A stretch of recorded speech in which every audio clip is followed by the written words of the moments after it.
que, bueno, aquí estamos ya para ir finalizando con esta mesa redonda con la cajita de las sorpresas que tenemos aquí, porque no sabemos qué cosas nos habéis preguntado todavía, todo va a ser una sorpresa. Y estamos aquí, pues, un montón de personas que parece que seamos el grupo de estudio, ¿no? ¿Cómo era? Mirovigenses, ¿no? Mirovigenses. Sí, los mirovigenses. Mirovigenses, está claro. O el clan, Un grupo antiguo ya. El clan de los mirovigenses. Bueno, en fin, la cosa es que vamos a ir sacando las preguntas. Por ejemplo, esta. A ver, ¿qué nos cuentan? Esta es la pregunta. Querida amiga de la noche, ¿no? La cosa dice así. ¿Por qué la mayor... Será la persona, ¿no? Pero déjame que lea la pregunta. La cosa dice así, o sea, no sé, Es una persona.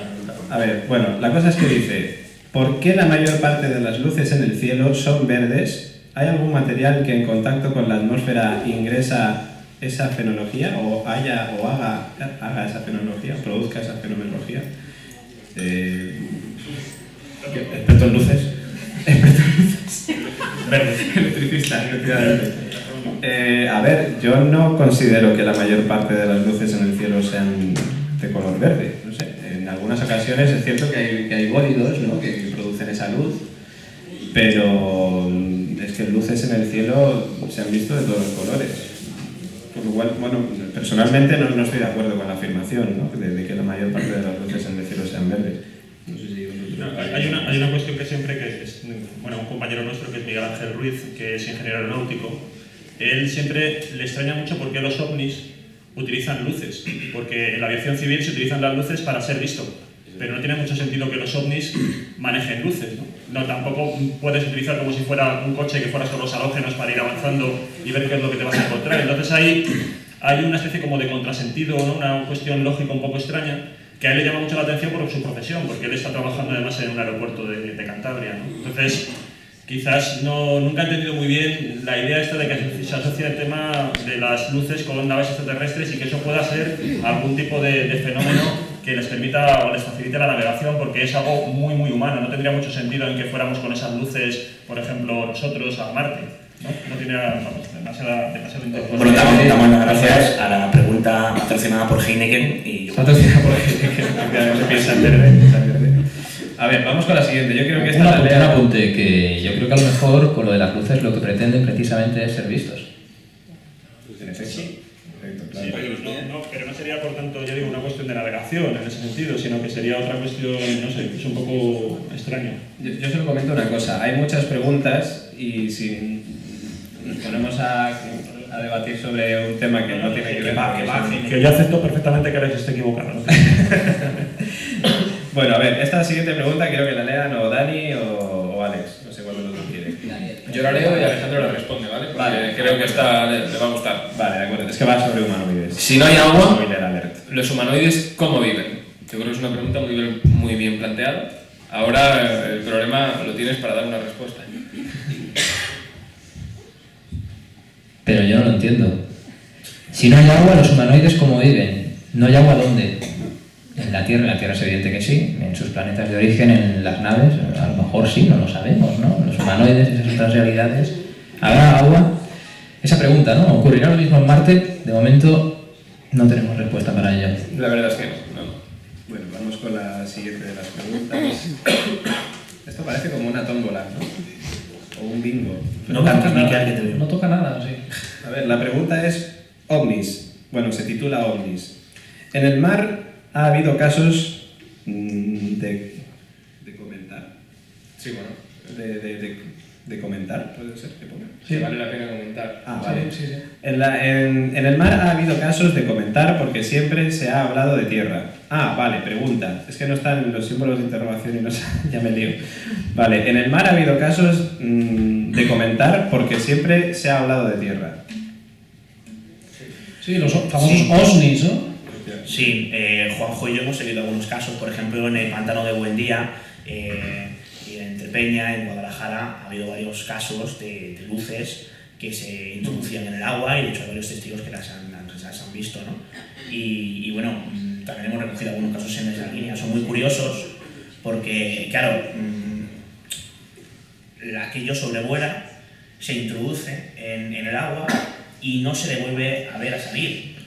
incluso hay testigos que sí que dicen que estando en agua tranquila sale de la misma. Es lo que se conoce, como bien decía el compañero Miquel, como OSNIs, objetos submarinos no identificados. Sí, yo recuerdo un testimonio recogido en Candelaria, en Tenerife, de unos pescadores que pude hablar con ellos y, bueno, desde hace bastantes años decían haber visto estas luces, estos objetos que se posan en el agua, se sumergen, ¿no? Incluso es curioso. Bueno, hablábamos antes, comentaba antes lo de la piscina municipal, que había una esfera que se había posado y había subido. Aquí también hay un compañero que tiene testimonios muy interesantes.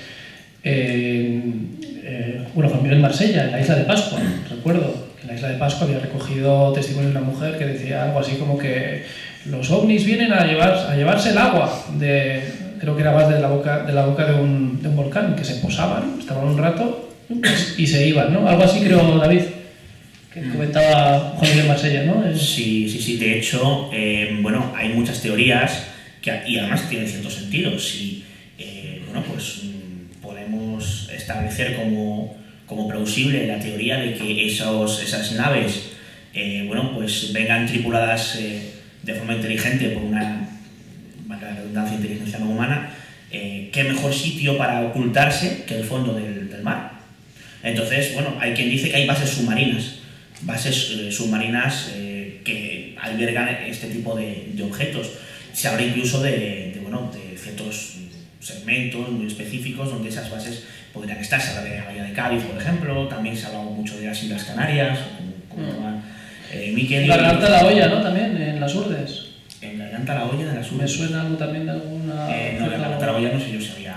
Posado... No, en Garganta la Olla... No sé, pero agua tienen de sobra, ¿eh? José Pancho Campo es un señor que lo que le pasa es que está pastando y se hace de noche, se mete en una especie de refugio de pastores que hay, prefabricados para este tipo de ocasiones. Entonces, cuando está allí, tocan a su puerta, según siempre su testimonio, y cuando él pregunta, escucha alguna voz femenina que dice: por favor, ábreme, tengo frío.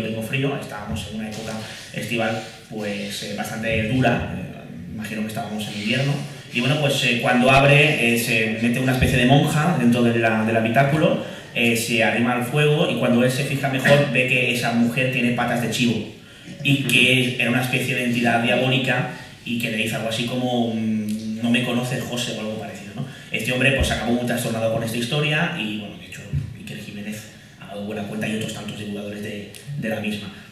Yo, en relación con lo que comentabais precisamente sobre la pregunta, la relación con el agua y demás, yo, por llevarlo un poco a mi terreno, y permitidme que sea pesado con este tema, llevarlo al terreno antropológico, cabría destacar que en las culturas, en el caso de Europa, precristianas, e incluso en muchas culturas hoy en día que pertenecen a otro tronco cultural, que no tienen la influencia del cristianismo, del judaísmo, de las religiones semíticas, el mundo del agua, todo aquello relacionado con ya sean fuentes naturales o formaciones naturales de agua como lagos, lagunas y sobre todo el mar, es un medio, no el agua en sí misma, que sería un conductor, pero sobre todo esos lugares son lugares asociados al otro mundo.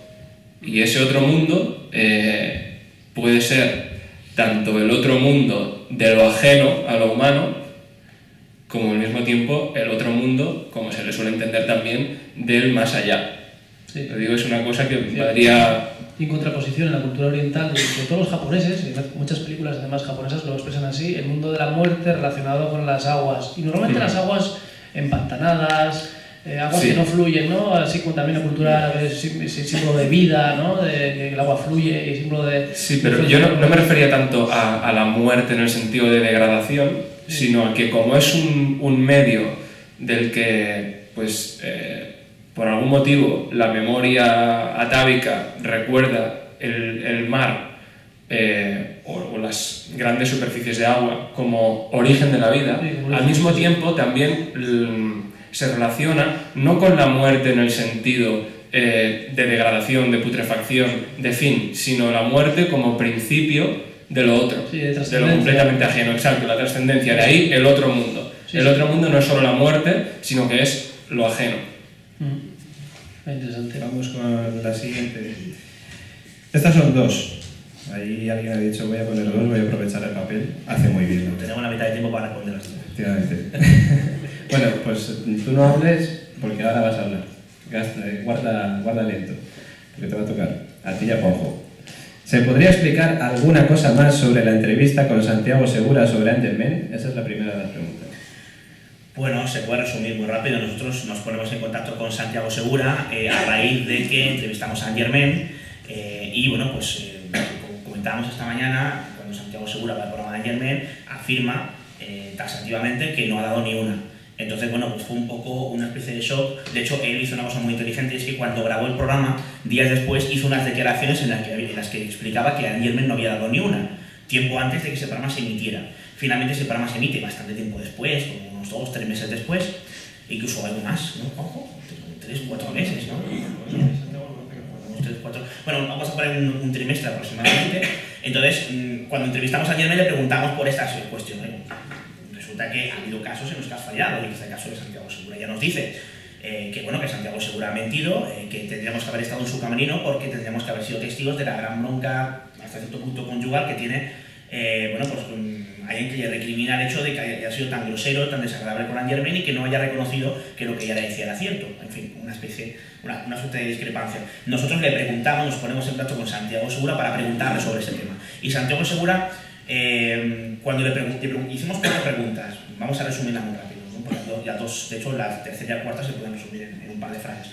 La primera pregunta, que yo creo que casi lo más interesante que nos comenta, es que por qué accede a ir a grabar un programa con Angermen cuando, bueno, de todos es conocido, al menos que conozco un poco declaraciones del actor a este respecto, es bastante escéptico en estas cuestiones. Y él nos decía que acudió porque considera que el escepticismo no tiene por qué estar reñido, en este caso, bueno, pues con el sentido común, ¿no? Y bueno, pues él considera que aunque él tenga ciertas dudas sobre la existencia de vida después de la vida o de la posibilidad, por ejemplo, de que haya extraterrestres visitándonos, eso no quita para que esté dispuesto a reconocer su error si alguien demuestra un extraterrestre. Dice, claro, si alguien dice que me lo va a mostrar, accedo, y resulta que hay un señor bajito de Murcia detrás de una macera de látex, tendré que seguir con mis dudas, pero evidentemente yo no me cierro la posibilidad de que pueda haber algo extraño si realmente me lo muestran con pruebas. Entonces se preguntaba a sí mismo si, bueno, creo en que hay, bueno, pues posibilidad de vida después de la vida o de esa posibilidad mediúnica, no lo sé, lo desconozco, pero lo que tenía muy claro es que no creía en las capacidades de Angermen. Luego le preguntábamos sobre lo que había declarado Angermen sobre él y dijo que esta señora tenía unas capacidades innatas de fabulación y que sería una gran novelista. Y luego le preguntábamos sobre si había sido presionado antes o después, antes de ir al programa o después, bajo contrato, porque teníamos ciertos datos a ese respecto por cierta fuente a la que entrevistamos, que trabajó en el programa de Angermen, si él había sido condicionado para comportarse de una determinada manera, y él nos decía que no, en absoluto, que ni tanto cuando firmó el contrato para hacer al programa como posteriormente cuando hacía las declaraciones, justo después de que Angermen no ha dado ninguna, no recibió ningún tipo de aviso o en este caso cortavisa por parte de la cadena. Menos mal que era la mitad de tiempo para la respuesta. Yo he respondido todo lo que nos dijo Santiago Segura y te aseguro que lo he resumido. Pues todo el mundo sabe que David es el hombre sin límite. Tras la dimensión límite, bueno, una fusión ahí. Bueno, la segunda de las preguntas es: Juanjo, eres muy guapo, ¿me puedes dar tu número de teléfono? No. Vale. No, pero esta respuesta... Bueno, el email ya se te ha colado. O sea que... No, pero esta respóndela tú, pues porque los dos habéis dado la charla sobre Angermen, ¿no? Dice, sobre el trabajador de Telecinco que denunció los fraudes de Angermen, ¿qué fue lo que le motivó a denunciar? Gracias, lo dice aquí. No es que... Bueno, gracias también a que haya hecho la pregunta, ¿no? Por supuesto. No podemos tampoco comentarlo, ¿no? Realmente, el motivo... Sí, quiero decir... Sí, motivos. Sí. Pero que no podéis. Claro, comentarlo, es decir... exacto, ¿no? A ver, resumimos, ¿vale? Uy.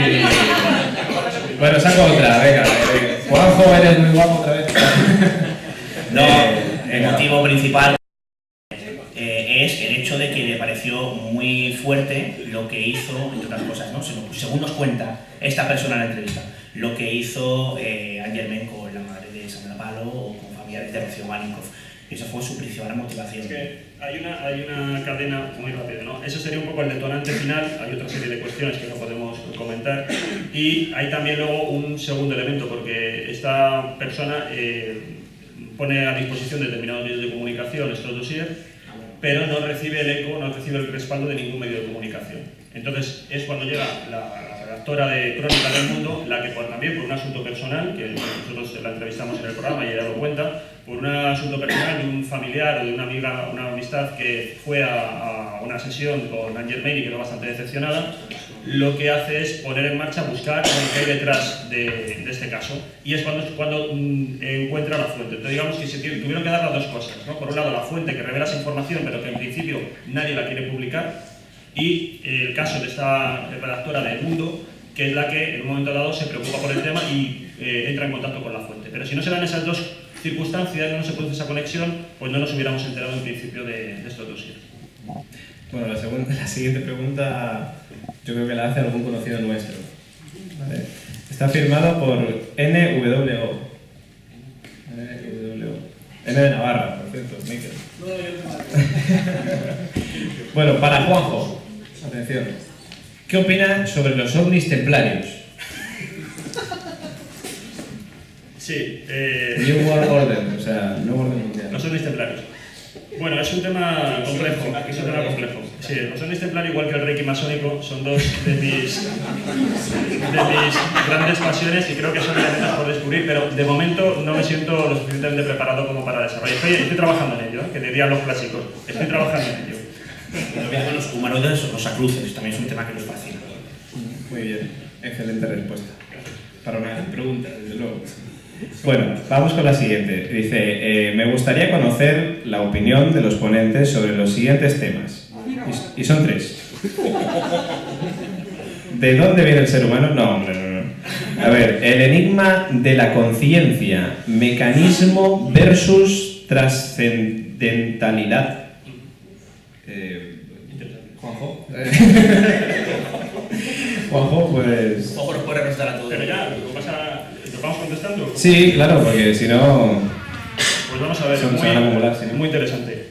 A ver, la cuestión en eso está el famoso paradigma que hay de la mente y el cerebro, ¿no? Si son dos entidades, ¿no? La famosa idea de que tenemos una especie de fantasma y si realmente la conciencia es algo que está separado de lo que sería la bioquímica. Es un poco la idea esa, ¿no? Es decir, si la suma de las partes o trabajando dentro de lo que es nuestro córtex cerebral que genera algo distinto que sería la conciencia, como algo que está de alguna manera trabajaría en paralelo y está conectado pero es hasta cierto punto independiente, ¿no? Que es luego lo que se maneja en determinada fenomenología como la experiencia cercana a la muerte, ¿no? Los viajes astrales, que de alguna manera la conciencia puede abandonar el cuerpo como si fuera una entidad independiente y se pueda desplazar. Hombre, yo la verdad en ese sentido pienso que el cerebro tiene una serie de capacidades desconocidas, sobre todo a la hora de procesar información a través de muchos estímulos, pero no creo en ese enfoque, pero es una opinión personal, tiene más valor, en que realmente tengamos esa trascendencia como algo separado del cuerpo, ¿no? De hecho, nosotros sabemos que cuando alguien recibe un golpe, desgraciadamente en la cabeza, se le altera su personalidad y se le altera su conciencia. Por lo tanto, hay una conexión muy directa entre lo que es la biología, la bioquímica y lo que sería esa conciencia. No son realmente elementos que estén separados, ¿no? Sino que ya creo que hay esa conexión íntima y esa interacción. Y entonces, mi idea es esa, es fundamentalmente esa. Pero sí que considero, y creo que cada vez se profundiza más, que el cerebro todavía tiene una serie de capacidades, de hipersensibilidades que no son conocidas y que realmente, bueno, pues en casos extremos dentro de lo que serían las anomalías psicológicas, vemos un poco a veces relucir y apuntar esas cuestiones, ¿no? Yo no sé si se puede dar luego ya un salto de conciencia o no, yo eso ya lo he hablado con neurólogos, hay algunos que dicen que sí, que es posible una especie de salto de conciencia, que en algún momento dado, como seres humanos, podamos pensar de manera distinta, procesar información de manera distinta. No sabemos si a lo mejor van a ser los robots, ¿no? Esos autómatas del transhumanismo los que lleguemos a crear una conciencia para ellos distinta de la nuestra y al final nosotros nos pongamos a su servicio porque sean más inteligentes que nosotros, en un sentido cualitativo del término. No lo sé, pero yo me quedo solamente en eso, no llego tan lejos, ¿no? A esa especie de independencia de la conciencia, por lo menos de momento no veo señales claras o indicios claros que lo puedan confirmar. Yo por exponer otro punto de vista y no precisamente porque crea en ello, sino porque yo hasta ahora desconocía las hipótesis a las que voy a hacer referencia ahora, pero cuando las leí por primera vez me llamaron mucho la atención, ¿no? Porque cuando uno pasa de lo descabellado que le puedan parecer al principio y ve que las defienden, y digo, no la mayoría, sino una minoría de neurocientíficos, pues le da que pensar, ¿no? Pero ya digo, voy a decirlo muy por encima porque yo no soy neurocientífico, entonces no sabría explicarlo bien cómo, pero a mí esto me llegó a través de un libro que está muy interesante, y que está muy interesante sobre todo, yo creo que más que para los que ya crean en ello, para los que o no creamos o tengamos nuestras dudas al respecto, sobre las ECM, las experiencias cercanas a la muerte, que es un libro muy interesante que publicó Pim van Lommel, un reputado cardiólogo holandés, si no recuerdo mal. Es un mamotreto importante, pero que se lee muy ligero. Y en él, a propósito de las ECM y demás, planteaba la hipótesis, para poder explicarlas, de que la conciencia no es local. Es decir, es verdad que la mayoría de neurocientíficos consideran que la conciencia es producto del cerebro. Pero hay otra corriente minoritaria dentro de los neurocientíficos, que imagino que sus razones tendrán. En el libro este se hace un recopilatorio de algunas de estas razonamientos, ¿no?, para justificar esto, algunos de los cuales escapaban a mi comprensión. Era en plan de, bueno, esto no estoy entendiendo de qué me hablan, pero parece que si alguien es médico lo entendería, ¿no? Y venían a plantear que, como hasta el momento no se puede, según ellos, demostrar al 100% que el cerebro produce la conciencia, es decir, que la conciencia es 100% resultado de la actividad química y eléctrica del cerebro, ellos plantean que el cerebro es un mero transistor, que conecta con la conciencia, que no sabemos por qué, y esto es verdad que suena muy a ciencia ficción, pero ya lo digo, lo comentan neurocientíficos de primer nivel, pocos, pero algunos, que la conciencia es ajena a nuestro cuerpo y a nuestro cerebro y que nosotros conectamos con ella. Yo quería y que eso... quería apuntar una tercera vía. Perdona, que igual la has terminado. Bueno, no, solo voy a decir eso, ¿no? Y que de alguna manera, pues en momentos críticos, ¿no?, en los que uno está a medio camino entre el morirse y el estarse muriendo, pues que experimenta, ¿no?, ese salto, que no es que sea técnicamente vida más allá, es que estás teniendo la posibilidad de, por un momento, experimentar quizá una conciencia que, ya digo, es una hipótesis que yo ni compro ni descarto, simplemente como la conocí hace poco me llamó mucho la atención, que tú seas capaz de, al margen del funcionamiento idóneo de tu cerebro, durante unos instantes muy leves de muerte cerebral, tú seas capaz de, quién sabe por qué, de experimentar de esa manera la conciencia cuando técnicamente no puedes estar experimentando, ¿no? Lo que antiguamente además era el ánima de la persona, pero con ese concepto de identidad, ¿no?, también, que está al margen de lo físico, de lo cerebral, que trasciende. Exacto. Es muy interesante. Yo creo que ahí está el dilema, ¿no? Ahí está el gran dilema. ¿Se conserva la personalidad o no? Igual se degrada, no sé. Yo quiero apuntar una experimentación de la que de la que tuve conocimiento, que es una experimentación, dejémoslo ahí con muchos interrogantes, pero que da que pensar, que es a mí lo que me interesa, al margen de si está mejor o peor hecho. Como digo, con muchos interrogantes, pero para dar una otra vuelta más de tuerca a este tema que me parece fascinante. Una experimentación parafónica, como digo, con todos sus interrogantes, en un lugar en el que se perpetuaron unos hechos luctuosos bastante agitados, por así decir, en donde las personas que hicieron este experimento más o menos mejor, o sea, como lo pudieron hacer, la mejor manera que pudieron hacerlo, ellos llegaban con la idea de intentar rescatar de alguna manera ecos de un pasado vinculados con un concepto realmente de lo que iban a escuchar, ¿no? Vamos a recibir pues voces de personas que mataron allá y que quieran, craso error, ¿no? y que piden justicia, o una serie de hechos. Sin embargo, se dio que lo que recogieron, de alguna manera, que no sabemos lo que es, ni qué origen tenía aquello que recogieron, no era nada que ellos esperaban, sino que a día de hoy las voces que estaban recogiendo eran precisamente no a las personas fallecidas en el lugar, que esto es lo curioso, sino que lo que supuestamente se manifestaba eran los que habían perpetuado los hechos, o sea, los verdugos, por así decirlo, los que habían matado, no las víctimas.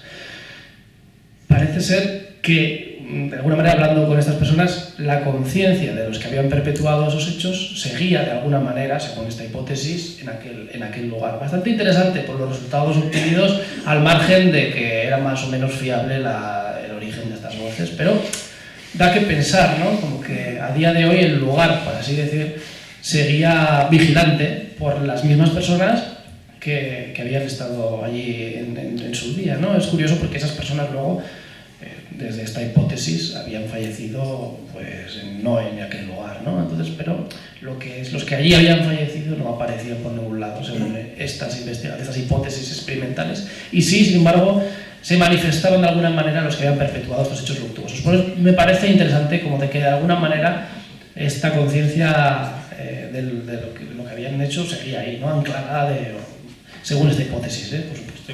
Una cosita solo muy rápido. Hay un experimento porque la cuestión quizás es que a veces nos preocupamos mucho por qué puede pasar y no cómo lo podemos investigar. Yo, por ejemplo, puedo compartir perfectamente las hipótesis que estáis comentando sin ningún problema, y lo mío ya digo que es una pura opinión que no va a ninguna parte. La cuestión es cómo intentamos objetivar ese tipo de experiencia. Y hay un experimento que ha sido publicado hace muy poquito, que es muy interesante porque lleva muchos años trabajando en ello, que es un proyecto que se llama así, además Conciencia, que lo ha hecho Sam Parnia. Ha estado trabajando en cooperación, creo que eran unos 20 hospitales más o menos, de distintos, sobre todo del ámbito anglosajón, tanto de Inglaterra como de Estados Unidos, y lo que hacían era colocar en las salas de urgencias y en las salas de cirugía, colocar en determinadas partes altas de lo que eran esas habitaciones, colocaban unos monitores con unas imágenes que estaban además apuntando hacia el techo. Estaban colgados los monitores a media altura y con unas imágenes aleatorias enfocando hacia el techo, de tal manera que la gente que estaba debajo ni sabía qué imagen era ni podía verla. ¿Para qué lo hacían eso? Porque sabemos que uno de los episodios, ¿no?, por los que pasa la ECM tradicional es que el alma o la conciencia se desplaza hacia las alturas y ve muchas veces a las personas arriba. Bueno, esto lo han hecho en el entorno de urgencias, en casos críticos donde además se confirmaba que se había producido esa muerte, vamos a decir así, clínica, ¿no?, con todo también las interrogantes que eso puede suponer, porque no está muy claro cuándo está ese umbral real o ese final de la muerte de la persona o no. Y lo que ocurrió es que en todos los casos estudiados, que al final eran creo que unos 30 o 40 al final, ninguna de las personas que tuvo pasó por esa crisis llegó a ver lo que ocurría arriba. O sea, yo creo que aquí lo interesante y la lectura que nos tenemos que quedar es con lo que comentaba, no tanto quizás el preguntarnos qué es lo que está pasando y centrarnos un poco en la subjetividad de la experiencia, sino intentar trascenderla y tratar de objetivarla. Y hay formas, no hace falta demasiada imaginación para simplemente poner ese tipo de cosas en una habitación y ver si realmente luego, cuando capturan los testimonios, alguien te dice qué es lo que ha visto. Pero ojo, Juanjo, que lo que comentas ahora, en el caso del libro, para quien le interese, de Wim van Blommel, que se llama Conciencia más allá de la vida, va a parecer que estoy haciendo publicidad, pero también es de la editorial Atalanta, que es lo que pasa cuando una editorial hace muy bien su trabajo. Sí, pero libros muy caros, por cierto. Sí, bueno, pero oye, a veces las cosas buenas valen el dinero, ¿no? Una de las cosas también que se planteaban era, en relación a lo que tú comentas, de que habría que diferenciar mucho dentro de las ECM, ¿no?, que hay ECMs que no lo son realmente, pero que lo parecen para el que las experimenta, y que uno de los mecanismos que utilizaban era este. Y es verdad que en una minoría, muy poca, pero las personas conseguían, y mediante, pues digamos, una actuación de método científico, todo, digamos, con secreto, digamos, entre personas que participaban y demás, y algunos superaron esta prueba. Algunos, muy pocos. Una puntualización súper rápida. Yo sí que tuve la oportunidad de hacer un pequeño experimento de andar por casa con una persona que, bueno, pues estuvo al borde de una situación crítica. Nos pusimos de acuerdo, hubo un dibujo de por medio, esa persona no había visto el dibujo y esa persona dijo haber visto cosas del dibujo y coincidían. No su totalidad, pero digamos que había un 30% de cosas que aparecían que coincidían con lo que esa persona había visto. Gracias por haber sido breves, chicos. Son las de nada, es 12:30 de la noche, pero bueno, y sobre todo por contestar preguntas que no se han hecho también. Efectivamente. Quedan dos preguntas más de esta hoja, pero es que todavía quedan bastantes y es que nos vamos a ir de tiempo. Yo invitaría a la persona que ha realizado estas preguntas que ahora al salir pues nos las preguntara. Una de ellas hemos estado hablando de la comida. Sí, de hecho una de ellas ha salido en la comida, o sea que no hay problema, vamos, que nos las preguntéis ahora al salir. Es que si no se nos van a quedar otras personas sin contestar. Bueno, a ver, la siguiente dice, ¿qué piensas sobre esta cuestión? Pregunta dirigida a David Mulé, aunque está tachado de Barragán, o sea, les he acabado estando yo más, lo siento. No, hombre, no. todas maneras, la pregunta yo creo que era más dirigida a ti, pero en fin. Normalmente se representa a los extraterrestres como humanoides, similares a nosotros, y en cambio los científicos nos vienen diciendo últimamente que de existir vida extraterrestre inteligente deben ser muy diferentes al ser humano, ya que las condiciones en otros planetas son pues muy diferentes otra vez. Es que yo creo que esta pregunta es para Alex, con todo respeto. Yo creo que ha dado en el clavo, porque es que aquí está la respuesta, un poco a veces para decir que quizá no son extraterrestres, precisamente. Perfecto. Bueno, perdona, he dicho para Alex o para Dani también, perdona que no lo haya dicho.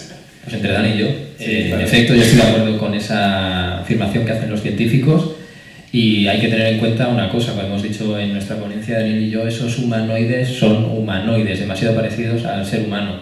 Y hay un detalle que se nos ha escapado por falta de tiempo y es que la mayoría de humanoides, pese a que son muy diferentes entre ellos, todos más o menos, depende de la época, vienen en el mismo tipo de nave, vienen en la misma aeronave, una aeronave muy extraña. Y si son de diferentes planetas, de diferentes especies, porque todos recordamos el caso, por ejemplo, de Orton, de Adamski, que decía venir de Venus, los extraterrestres, el caso de los Hill, decían venir de la constelación de Zeta Reticuli, un sistema binario, otros casos que dicen que vienen de Marte, de otro planeta, planetas inventados, en fin, diferentes planetas, pero al parecer todos vienen en el mismo tipo de aeronave y eso técnicamente, científicamente, que civilizaciones de diferentes planetas hayan tenido el mismo tiempo evolutivo para desarrollar la misma tecnología, pues hace ver que no, que eso no es posible, porque es muy improbable que dispongan del mismo tiempo evolutivo en diferentes planetas para evolucionar a la par y desarrollar la misma tecnología.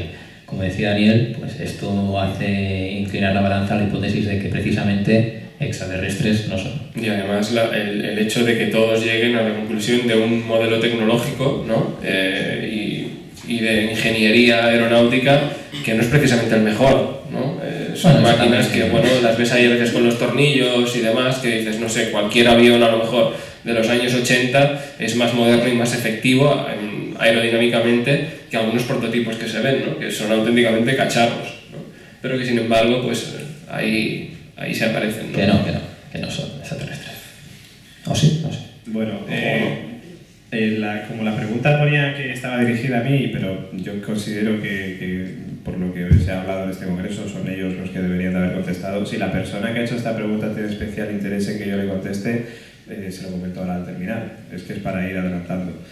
Todavía quedan 3 cuestiones. A ver, una de las, la antepenúltima de ellas dice: ¿por qué los amantes de estos temas se proponen tajantemente encontrar una explicación lógica o científica al tema OVNI y no al resto de temas que conforman este mundo? ¿Y por qué, si el fenómeno se adapta a los tiempos que corren y al contexto sociocultural del contactado, no somos capaces de encontrar una explicación lógica, razonable, científica? Después de tantos años y tantas veces dichas que hay que enfocarlo de otra manera, aún no hay definida dicha forma. A ver, son varias las preguntas que se plantean aquí, ¿no? Varias cuestiones. La primera de ellas: ¿por qué los amantes de estos temas se proponen tajantemente encontrar una explicación lógica o científica al tema OVNI y no al resto de temas que conforman este mundo? Contesto yo a nivel personal, por ejemplo, pues porque a mí, por ejemplo, el tema OVNI me interesa muchísimo, pero hay otros temas que quizás no son de mi interés. Igual a otra persona, pues sí, le interesan esos otros temas, pero personalmente a mí el tema que más me interesa es el fenómeno OVNI, ¿no? Los demás, no sé, si queréis contestar alguno.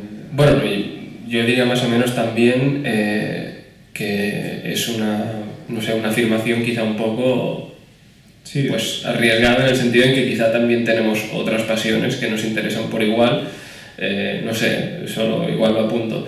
Pero al margen de esto, yo también diría que no me gustaría que se me malinterpretara, pero que el intentar buscar una interpretación siempre lógica y racional a temas que no parece que lo sean, deberíamos definir qué es lógico y qué es racional cuando se intenta analizar un tema que no lo es.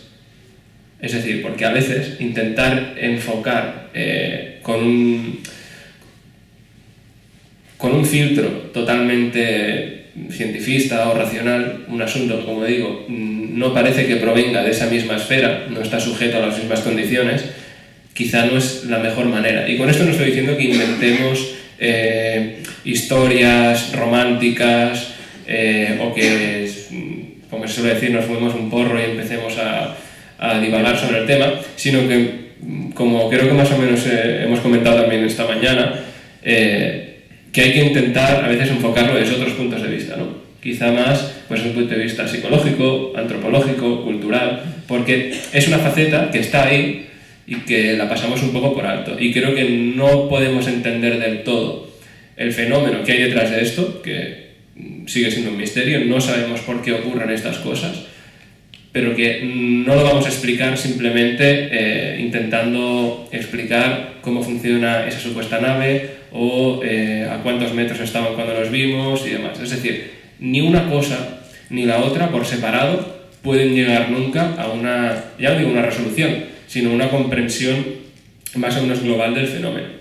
Ambas cosas tienen que ir de la mano, creo. Yo, por ejemplo, bueno, además un poco enlazando con algunas de las preguntas que hay ahí y también con lo que habéis arrancado vosotros en vuestra exposición, yo estoy de acuerdo con que efectivamente es posible que nos encontremos con realidades de nuestro universo que no estemos preparados nunca por nuestra forma de concebir y de comprender el universo, por tener los propios límites que tiene nuestra inteligencia y por lo tanto sean realmente inexplicables para nosotros, ¿no? Comentabais lo del caso de la cucaracha y tal, ¿no? Bueno, pues efectivamente, yo a una hormiga no le puedo explicar simplemente que sume 2 y 2, porque por mucho que yo intente empatizar con la hormiga, no estamos capacitados para podernos comunicar con ella. La cuestión está también en otra cuestión, y es que podemos caer en otro riesgo, que es lo que yo muchas veces escucho con el tema de la ufología, ¿no? Que tampoco soy un experto, quizás me estoy interesando mucho más por la parte de las anomalías aéreas en el pasado y de cómo se interpretan culturalmente, más que por la ufología más reciente. Y lo que sí que veo muchas veces es que se tira de etiqueta, ¿no? de calificarlo como, bueno, esto es absurdo, sabemos que el fenómeno es absurdo y esto es un teatro. Entonces, a mí me parece que en muchas ocasiones el calificar esas cosas así supone como que nos cruzamos de brazos y decimos, bueno, como es absurdo, ya no tiene lógica y no nos vamos a forzar en analizarlo ni tratar de ver si hemos agotado la lógica del fenómeno. Yo creo que el problema del que partimos, y es que por lo que yo hablo con determinados ufólogos que además me merecen confianza y tal, lo que veo es que sobre todo falta una buena base robusta de casos fiables a partir de los cuales podamos llegar y podamos construir un edificio de conocimiento. Eso ahora mismo me da la sensación de que no existe. Cada vez que uno propone un caso maravilloso, llega otro y empieza a sacarle punta, empieza a revisar los testigos, las cosas que parecían tan diáfanas luego ya no lo son. Es decir, nos falta esa primera base que es fundamental para construir ciencia, de fenómenos robustos, que ya realmente hayamos agotado todas las posibilidades de explicación, que sean fiables y a partir de ahí a lo mejor empezamos a lograr algunos patrones para empezar a interpretarlos en algún sentido. Pero normalmente yo creo que faltan esos primeros ladrillos para construir el edificio, ¿no? Salvo honrosas excepciones y algunos casos. Sin eso es muy complicado que nos estemos moviendo, o bien que todos pensemos que es algo sociocultural y que no va más allá de eso, de algo de que es el signo de los tiempos que va cambiando con las modas, ¿no? Y que efectivamente pues en los años 50 los ovnis eran de chapa y pintura y ahora ya nos resulta incluso ridículo. Igual que ahora mismo, por ejemplo, tenemos una sensibilidad distinta de lo que es, por ejemplo, un fantasma. Si ahora mismo apareciera por aquí un fantasma con una sábana, ¿no? El típico fantasma, nos reiríamos, no lo notaríamos como paranormal, y sin embargo eso a principios del siglo, en el año 1900, sí que era un fantasma.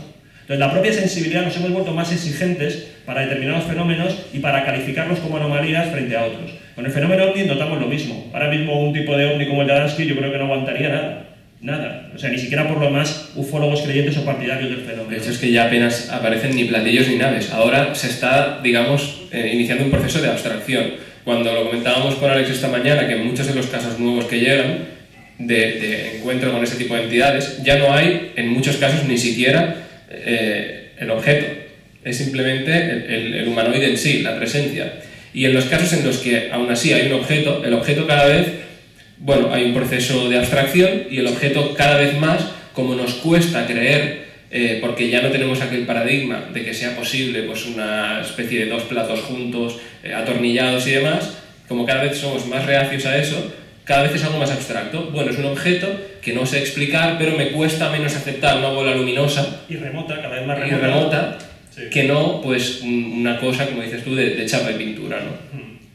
No, por eso digo que mientras no tengamos esa base, yo lo veo muy complicado que podamos realmente construir ese edificio, ¿no? Y hasta que no tengamos esos datos, pues seguiremos moviéndonos. Pero sí que yo soy muy reacio sobre todo al tema, que lo escucho mucho, de lo del teatro ovni y del absurdo, ¿no? Como términos que a veces dicen, bueno, como esto es absurdo, vale, perfecto, ya no puede. No, vamos a intentar agotar la lógica, vamos a intentar agotar el método científico. Oye, con el método científico se ha pesado el aire, cosa que parecía inconcebible, se ha analizado la materia subatómica, que creíamos que es imposible, pues se ha analizado, se ve la materia que está a miles y millones de kilómetros y eran cosas que seguramente hace 100 años no concebíamos. Bueno, pues la ciencia ha conseguido que los propios científicos, que en ese momento le parecerían desaprensivos por intentar lograr eso, superaron esas barreras y vieron que el método científico podían estirarlo hasta ese punto. Oye, a lo mejor podemos analizar los fantasmas, ¿no? Y podemos analizar los ojos. Así me gusta. A ver si al final la vamos a liar y esa unificación de conciencia con el tiempo se pueda estudiar y sea algo que científicamente se demuestre, y todos estos objetos a través de todos estos tiempos en diferentes épocas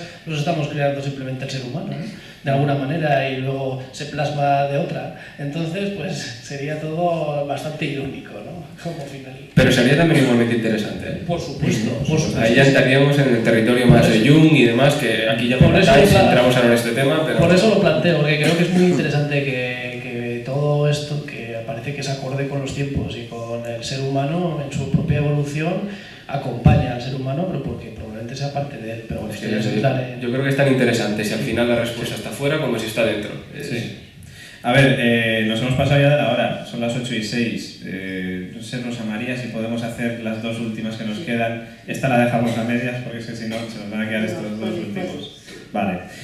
A ver, la penúltima dice: ¿habéis estudiado los casos de ovnis visionados en Montserrat? Yo no, porque no he tenido la ocasión. Bueno, lo que se dice estudiado no, pero yo he tenido la oportunidad de estar allí, en alguna de estas quedadas que se suelen hacer los días 11 y demás. Y bueno, no sé, me parece muy respetable que la gente vaya allí a conocer de primera mano a la persona que fue protagonista del movimiento que se inició a través de su experiencia y demás. Pero claro, yo lo que fui allí, pues vi lo que uno se suele encontrar cuando hay pues un encuentro de personas, algunas de ellas muy convencidas de a lo que van. Entonces, bueno, yo me encontré de todo, desde gente curiosa, ¿no?, que iba allí a ver algo, desde gente que rápidamente era casi expulsada por los demás porque iban ahí de botellón a hacer la gracia, y luego gente también que, por ejemplo, ante estar yo y un par de personas más con un programa informático que medía, que lo hemos visto también en la ponencia de él, que aparecía pues el programa para controlar los radares, ¿no? Y estábamos viendo que claramente pasaba un radar. Los satélites. Ahí, perdón, sí, un satélite, sí. Eso yo digo lo del radar, por si el ovni se pasa a la velocidad y lo detiene. Entonces estábamos detectando que ahí había un satélite pasando, ¿no? Y la persona decía, no, es que ahí, ahora mismo, lo que tú estás viendo, tú me estás mintiendo porque, no sé por qué me mientes, pero me estás mintiendo porque yo sé que eso es una nave que está volando a 300.000 kilómetros de altura y mide, ¿cuánto decía? Os lo he dicho hoy a la hora de la comida, 30 kilómetros, eso. Y claro, ante ese tipo de afirmaciones, pues te quedas un poco... ¿Qué voy a debatir, no? Lo que es fantástico y lo que es maravilloso es que Montserrat es un lugar de poder, sin lugar a dudas. Sí. Y el que tenga la oportunidad de... Yo tuve una vez la oportunidad, que es maravilloso, de poder dormir en una de las celdas que hay en el interior del monasterio. De poder dormir en una celda, a mí que suena mal. Para los que somos de fuera, que no lo conocemos, son celdas con toda su austeridad, como los eremitas, ¿no?, prácticamente como los monjes, y despertar con ese canto gregoriano a la mañana es algo maravilloso, auténticamente maravilloso. Y eso mismo ya es magia de por sí y supera todo objeto volador no identificado. Ahora yo recomiendo, si tenéis la oportunidad de poder dormir, o lo habéis hecho, me parece algo maravilloso. Yo he estado y corroboro lo que dice Miquel, y en cuanto al tema de los días 11, yo este lunes voy a estar allí, tengo muchas ganas. A ver si se manifiesta algo y si alguno de los que se quiere venir. Tanto a ti como a otros que no hayan ido nunca y que quieran ir, yo os advierto de que no vayáis con grandes esperanzas. No, hombre, sabes lo que es. Es decir, no vas a ir allí y de repente vas a tener un encuentro garantizado. No funciona así. Bueno, a ver, a mí... unos cuantos años y no sé mucha cosa. Particularmente, a mí me interesa más lo que hay abajo que lo que hay arriba. Es lo único que tengo que decir ahora. A ver, la última pregunta sí que te voy a pedir, por favor, porque va a ser dirigida al señor Cuevas, se lo estaba diciendo antes. Atención. Además pone para el señor Cuevas. O sea que... Mal empieza. Te va a gustar. No, pero por favor sí que pido brevedad, por favor, amigo mío. Vale. Hacemos lo de 59 segundos esto. Sí, 59 segundos. Seamos y quitamos serios. el micro, seamos serios. Por favor. A ver, para el señor Cuevas, tema chemtrails, ¿qué hay de cierto? ¡Oh! Nos están fumigando. Y ya nos podemos ir porque para Cuevas... Yo me vais a permitir que le pase el testigo a Juanjo, porque ya ha hecho un trabajo de seguimiento de esta fenomenología. Pero ¿qué te pasa, David? ¿Que no quieres hablar hoy en la mesa redonda? Se lo pasas todo a Juanjo. Es que no considero que yo tenga mucho que decir sobre esto. Yo, por las informaciones que tengo al respecto, yo he consultado con personas expertas en meteorología y los chemtrails son una auténtica chorrada. Lo puedo decir más alto pero no más claro. Pero insisto, yo no me considero en absoluto una voz autorizada porque yo no he seguido el tema, pero por ejemplo compañeros como Miguel Ángel Ruiz y Juanjo sí lo han hecho. Entonces, si puedes resumir, si te parece, Juanjo. Bueno, nosotros hicimos... Brevemente, por favor. Sí, nada, bueno, además, Miguel Ángel Ruiz es que, el compañero que os comentaba antes, que es ingeniero de navegación aérea, y yo estuvimos haciendo un trabajo que, bueno, lo presentamos en forma de conferencia, que está en internet, se puede localizar, sobre el tema de los chemtrails. Yo estuve estudiando un poco la parte más sociológica de lo que era el fenómeno, que me interesaba mucho, y Miguel Ángel estuvo más en la parte más técnica, ¿no? Entonces, resumido, lo que tenemos ahora mismo es lo siguiente, bajo nuestro punto de vista, después de intentar escuchar las voces y las supuestas pruebas más claras a favor del fenómeno. Lo que tenemos es un problema de contaminación aérea real, absolutamente real. Tenemos un problema de que el tráfico aéreo ha aumentado muchísimo en los últimos años y eso provoca alteraciones de lo que es el cielo y cambios de temperaturas, etcétera, etcétera. Existe una cosa que se llama geoingeniería, que es real también, que los gobiernos lo hacen o que determinadas organizaciones lo realizan, donde se trata de modificar el clima, pero la forma de intentar modificar el clima nunca se haría con aviones comerciales, que es lo que defienden los partidarios de los chemtrails. Lo que defienden es que nos están fumigando las líneas aéreas convencionales a escala planetaria. Entonces nosotros no negamos que existen esos experimentos localizados, pero un avión de Iberia que tenga un botoncito y que de pronto suelte sustancia es absurdo, porque una conspiración a escala planetaria tendría miles y miles de cómplices. Pues estaríamos hablando de fábricas, empresas, compañías, universidades creando el producto, etcétera, etcétera, y alguien hablaría y soltaría eso, porque los conspiradores también respiran y también perciben el producto. Entonces, no está muy claro ni para qué se hace. Hay teorías de todo tipo: para acabar con la población, para todo lo contrario, para intentar poner una capa que cambie, que no se prevenga de lo que sería el cambio climático, para todo lo contrario, precisamente para forzar a que haya un problema ecológico, para robarle las nubes a los países de al lado y que alterar las cosechas. El problema es que se trata de explicar con todo y hay unas teorías que son contradictorias con otras, entonces no hay un fondo real. Y además que en Europa no estamos precisamente sobrantes de población. Hace Si falta es que reemplazo generacional. te fumigan. No, lo digo por lo de acabar con la población. Claro. Es decir, el problema es que en sí mismo, entonces, ¿qué es lo que están fumigando? Lo que se está fumigando es miedo. Se está fumigando el miedo, hay gente que está interesada en tener siempre a la gente distraída y que mientras están mirando el cielo a ver si nos están fumigando, pues por debajo el problema que hay es que nos están manejando de otra manera. Esto está estudiado. Uno de los grandes problemas que tiene la conspiración ahora mismo, que está tan de moda, y ya termino con eso, y se han hecho unos estudios universitarios muy interesantes, es que la gente que empieza a creer en este tipo de conspiraciones se desinhibe de lo que sería su labor de ciudadano. Empieza a desconfiar de la política, empieza a no participar en las instituciones, y eso es genial para los que mandan, porque lo que hacen es que inmovilizan a la población y por lo tanto, mientras la gente está distraída a ver si nos fumigan, están los políticos de turno, las corporaciones de turno haciendo lo que les da la gana. Es decir, es una especie casi de señuelo que viene muy bien para tener la atención en otro lugar donde de verdad lo tendríamos que tener. Eso además está estudiado sociológicamente bastante cómo están influyendo este tipo de conspiraciones para, ya digo, desmovilizar a la población, ¿no? Y ahí sí que tenemos un peligro bastante real. Me gustaría hacer una pregunta sobre este tema, a mí me interesa bastante. ¿Cuántas de las personas que están aquí, si podéis levantar manos, creen en la posibilidad de que los chemtrails tienen algo oculto o bueno, están en desacuerdo con lo que ha dicho Juanjo? Esta semana salió un reportaje y han denunciado a la propia Comisión Europea. Esta semana, luego si queréis por email me lo paso. Vale. Sí, pero tú sabes que tú puedes denunciar. Mira, aquí está denunciado la Guardia Civil a todo lo que es el Seprona. Se han hecho audiencias y nosotros las hemos conocido en el Parlamento. Eso no significa nada. Yo puedo ir y denunciar ahora mismo que me han asaltado en la calle 3 extraterrestres. Y la policía lo único que hace es que acepta la denuncia. Pero eso no es una prueba de... Eso me encantaría decir. Es decir, tú puedes... El hecho es que aquí jugamos mucho con las palabras. Hubo una audiencia efectivamente de partidarios de los chemtrails en la Comisión Europea. Pero la Comisión Europea acepta eso. Tú puedes ser ahora mismo un diputado, ¿sabes? Y él te atiende, te escucha, pero eso no da carta de credibilidad a que el fenómeno exista. Cuidado con eso porque, por ejemplo, se confunden muchas cuestiones, las cuestiones meteorológicas con denuncias de chemtrails. No tiene nada que ver, ¿no? ¿Sabes? Por eso digo que hay que tener mucho cuidado con lo que son las palabras cómo se manipulan determinados vídeos. Nosotros estuvimos repasando todo y te digo más. Miguel Ángel, al principio, era bastante partidario del tema de los chemtrails. Tenía sus dudas, siendo el ingeniero de la reacción aérea, estando en ese mundillo. Yo, en principio, no estaba ni a favor ni en contra, pero me interesaba mucho todo el tema sociológico que había detrás. Y a lo largo de ir contactando con personas de referencia en España, escuchando las teorías, llegamos a la conclusión de que realmente no había nada, ¿sabes? Pero nada realmente consistente, más allá de denuncias, intuiciones, de que está genial que los ciudadanos estemos alerta de lo que está ocurriendo en nuestros cielos, eso es fundamental, pero cuidado que ya, por ejemplo, hay terapias para curarnos de los chemtrails a través de la argonita y te la cobran cuando ni siquiera sabemos qué son los chemtrails. ¿Vale? Entonces, es decir, aquí ya empieza a haber una serie de engranajes, unas espirales en las que nos metemos, de terapia, de productos, que ya empieza a ser un poco raro. David, le pasamos el micrófono a la gente para que opine. Pues es que nos hemos ido de tiempo. Dormimos, no, te lo decía, pues podemos dormir aquí, no hay problema. Sí, podemos dormir aquí.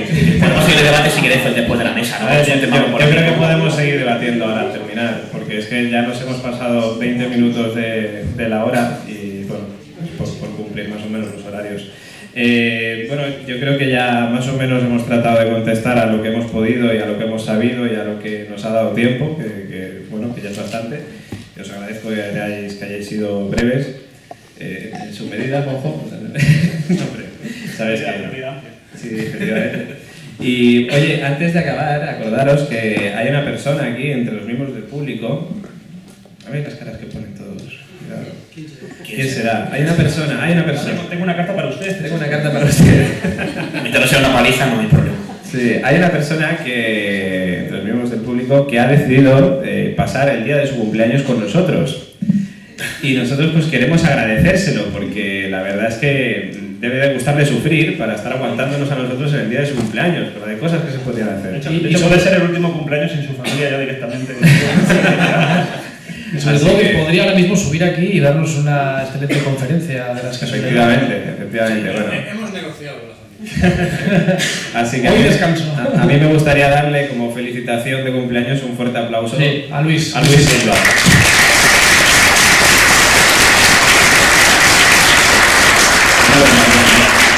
No le cantamos el cumpleaños feliz.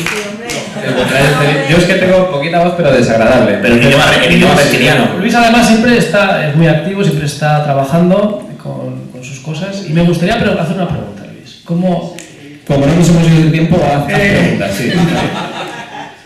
Y como Luis no habla tampoco. ¿Tienes alguna sorpresa en breve para darnos, de alguna manera? ¿Has descubierto algo dentro de tus experimentos? En busca de la piedra filosofal, por si alguien está un poco... Sí, es que claro, la gente... Es que mientras va haciendo la piedra... la alquimia. Sí, bueno, va haciendo muchas otras cosas. Bueno, va a ser un año especial. Lo he dicho antes, lo dije a David. Es posible que sea un año especial. Que han llegado muchos inputs y... No sé, es como estar en un canal energético donde llegan buenas energías, te llegan cosas. Contactos de muchas partes del mundo, ¿no? Y esto de internet todo el mundo lo conoce, ¿no? Y me están llegando cosas muy interesantes, ¿no? Sorprendentes, ilusionantes. ¿Para cuándo podrás decirnos algo? Ya sabéis que yo lo fotografío casi todo lo que hago y luego lo paso, ¿no? En los PowerPoints, ¿no? Pero quizá haya cosas que no pueda pasar. Para quien no conozca a Luis Silva, sé que algunos sí que lo conocen, pero quizás otros no lo conozcan. Luis Silva es alquimista, se dedica a investigar la alquimia y bueno, podéis buscar un montón de conferencias que tiene en internet, en la web de los divulgadores del misterio, que les han estado grabando todas las charlas del día de hoy con Pablo Iglesias, como decíamos antes. Podemos verlas en la página de divulgadores. ¿no? A mí me ha gustado mucho eso que ha dicho, que hay cosas que puede mostrar, pero hay otras que no. Y eso ahí está genial. Gracias, Luis. Y gracias también. Muchas gracias. No hay de qué. Pero gente que ha venido incluso de Galicia para vernos. Efectivamente, gente que ha venido de Galicia. Como Lorena levanta la mano para que todo el mundo sepa quién es la más friki del dual. Y en definitiva, pues daros las gracias a todos los que habéis estado todo el día con nosotros o el tiempo que hayáis estado con nosotros a lo largo del día. A la Asociación Labrum, por supuesto, por habernos permitido traer a toda esta gente aquí a Manresa. En su 25 aniversario, ¿no? Su 25 aniversario. Felicidades también. Felicidades. Felicidades. Un aplauso para...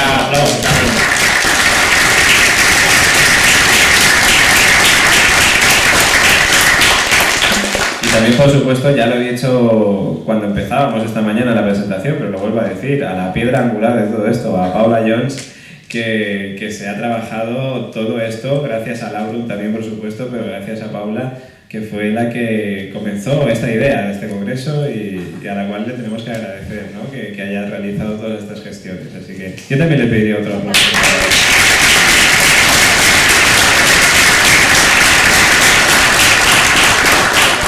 Muy geográfico, un tipo de Navarra, 2 de Madrid, 1 de Alicante, un fincado en Madrid y 2 de aquí. O sea, curioso, sí.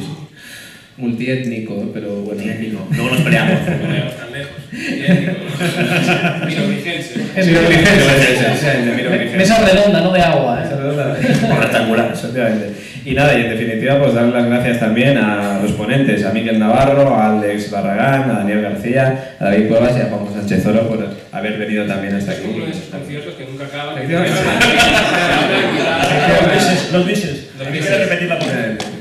Y otro fuerte aplauso para David Mulé, por supuesto. Venga.